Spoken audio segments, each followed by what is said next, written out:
Thank you all for the special edition of Black News Network. I had a fantastic discussion with one of my friends. He essentially said, well, Stephen A. Smith is polling at 3% for the Dems, for the Democrats. And we were just having a conversation, and he said, is this real? Should they take him seriously? I said, why not? Why not? When you look at the current administration, he has the same exact cachet qualifications as the person who ran in 2016. Tell me the difference. He has a degree. He has a media presence, which a lot of people have insisted that's one of the things that led the current administration to the White House, which is using that media presence to connect with voters on a very simplistic level and hone in on the division. You telling me Stephen A. Smith can't hone in on the unity, and he's a well-spoken person, big media presence, works for Disney, which is one of the biggest companies in the world. He knows one of the most powerful people in the world, which is the CEO, Bob Iger. He has the money to do so. He's not a broker person going into the White House. He just signed a $100 million contract. And by the way, he has a big YouTube platform that he can galvanize and do his own ads. And by the way, he's doing a freaking tour, a bipartisan tour right now that he's plugging over the summer to have unfiltered conversations across the country where voters will be and be able to understand who he is.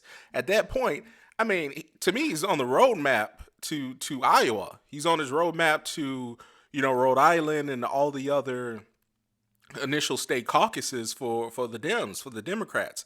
Now you look on the other side, you look at somebody like Gavin Newsom, who, is going to be attracted to the party. Do we look at Vice President Harris, should have been President Harris again. And at that point, you tell me the list of names that the Dems have that can make that splash point, that can connect with voters that people know, oh, I know him, or oh, I know her. So at that particular point, you got a person who's going to be across a lot of Disney platforms all the time. Again, has money, just had $100 million contracts, going to have the time to advertise on his own big platform. He has over 1 million subscribers on his own YouTube channel. Then you look at who he is on ESPN First Take. ESPN is a Disney property. They're going to show love. They just showed him love. You don't give $100 million to somebody you don't have a relationship with. And again, Bob Iger, who is the head of Disney, head of ABC, head of ESPN at this point, the CEO over all those things, is a big time media player. And if he from Orlando or wherever he lives and oversees Disney can say, yeah, we can invest in Stephen A. Smith. I know him. Why wouldn't they? Why wouldn't they put him in such a way where he has all these airwaves that he can connect with the American voter? Everyone knows who he is when he walks in, and he knows they're well spoken. By the way, he has over 30 years of experience writing on different stories within the country. That goes for something. That means something.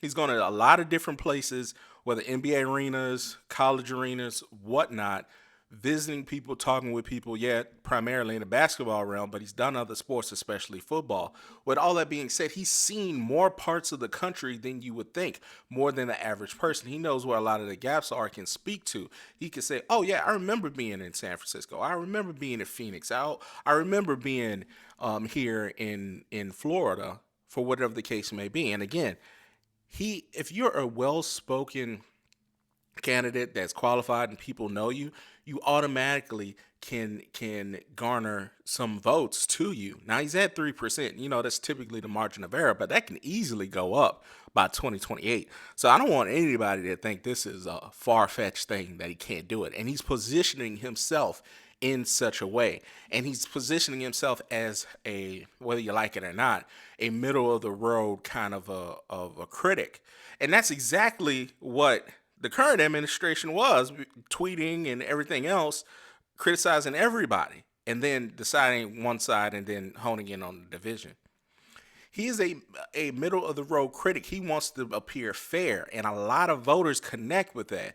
Hey, he'll go criticize LeBron James and his son. Oh, he'll go criticize Aaron Rodgers or whoever the case may be. He's going to tell it like it is. He's a loudmouth New Yorker. Where have we seen that before? So you can't tell me this has not been done. So as a political science major, and I've never seen these times before, but they are leveraging media in certain ways. You look at the Secretary of Defense is a media head. He's a host. He was a host, and now he's running the U.S. military.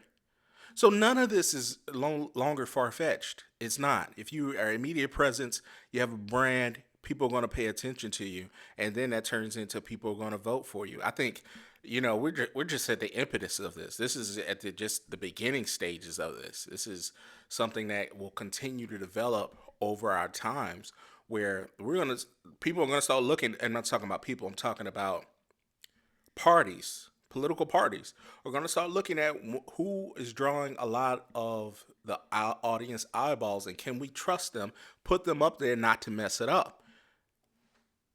You can't tell me it hadn't been done before.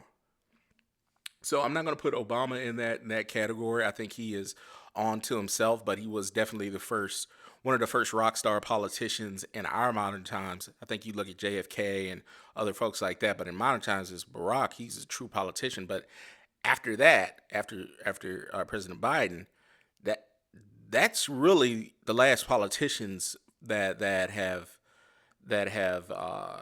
won. Eh, What we have now is just media.